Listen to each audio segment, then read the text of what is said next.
A UFO terrorizes a Florida town. There was this glowing, massive sphere. He couldn't believe what he was seeing. The true story behind one of the most terrifying nuclear disasters in history. The radiation levels were through the roof. The whole world could be in danger. And an epic quest to conquer a continent. This volcano erupted at the time the beach drowning in molten lava. These are the mysteries at the museum.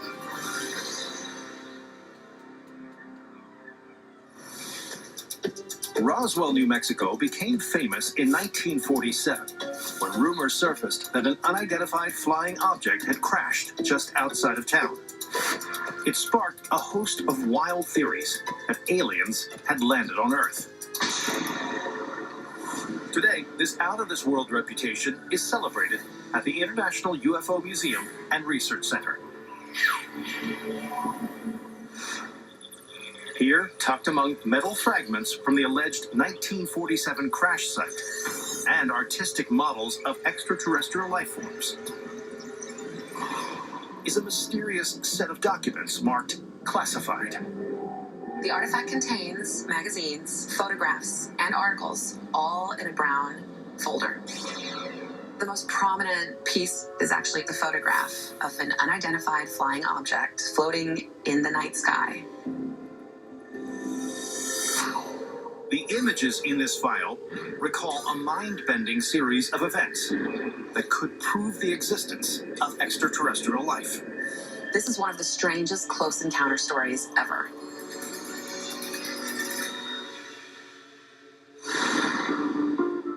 November 1987, Gulf Breeze, Florida.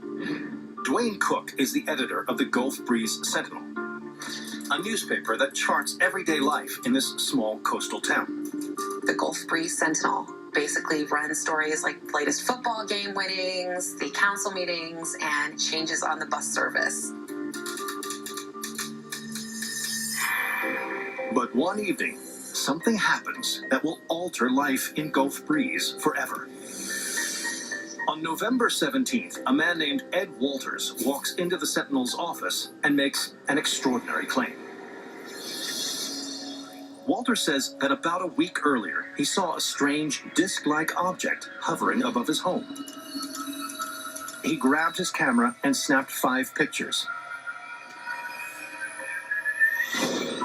One of those prints is on display at the International UFO Museum and Research Center.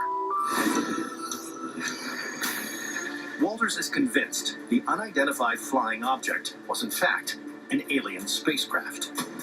Now he wants Dwayne Cook to publish the photos in the Sentinel. At first, Cook thinks Walters is making the story up. But when he looks at the images, he starts to wonder. He's in complete awe because there's some of the best photos that have ever been taken of a UFO that up close. But without any supporting evidence of the sighting, the seasoned journalist is reluctant to publish Walters' account. He can't just print these pictures based off of one person's story. Then, later that evening, 2 other locals contact Cook. They claim that they also saw a strange object flying over the town. With these other reports in hand, Cook publishes the account and Walters' photographs of the UFO. The article sparks a frenzy of interest in the tiny community. This turned into a sensation for Gulf Breeze. Over the next few weeks, more than 100 Gulf Breeze residents report seeing a strange craft flying in the sky. People like politicians, a retired Air Force officer, doctors, all saying that they'd seen UFOs. So are there really alien spaceships flying above Florida? Some skeptics suggest that what the residents actually saw was a series of meteor showers that could have been mistaken for UFOs. But the National Weather Service has no record of any meteors in the sky at that time. Others theorize that the sightings might be connected to some kind of top-secret military project. There was a local Air Force base nearby. Some people thought there was some special military training happening. Air Force officials, however, deny that the reports are linked to any military activity. With authorities unable to provide a rational explanation for the sightings, speculation as to what it was that people saw only intensifies. So what's the truth behind the Gulf Breeze UFOs?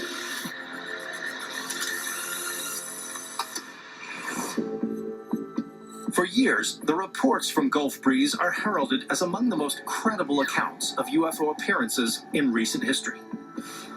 Then, in 1990, something happens that turns the entire story on its head. Ed Walters, the man who took the first photos of the strange craft, sells his house and moves away from Gulf Breeze. When the new owners of the house set about cleaning the property, in the attic, they make an astonishing discovery. There, they find a small disc-like object made of styrofoam, cardboard, and plastic. It looks strangely like the UFO that Ed Walters saw flying over his house all those years ago.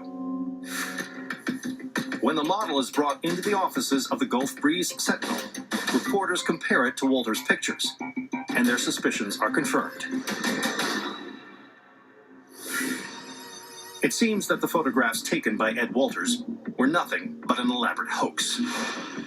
People were shocked. I think they were pretty disappointed. Residents theorize Walters built the model and hung it up in a tree. Then he took pictures of it to make it look like a flying saucer.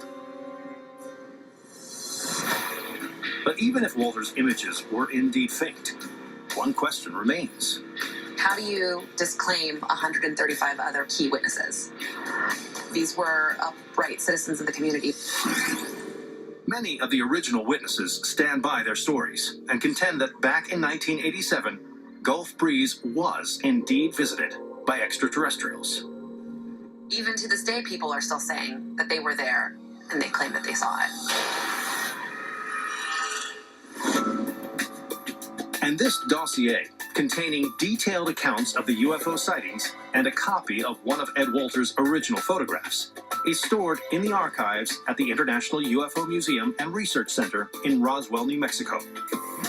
It recalls the otherworldly tale that had a small Florida community staring at the skies.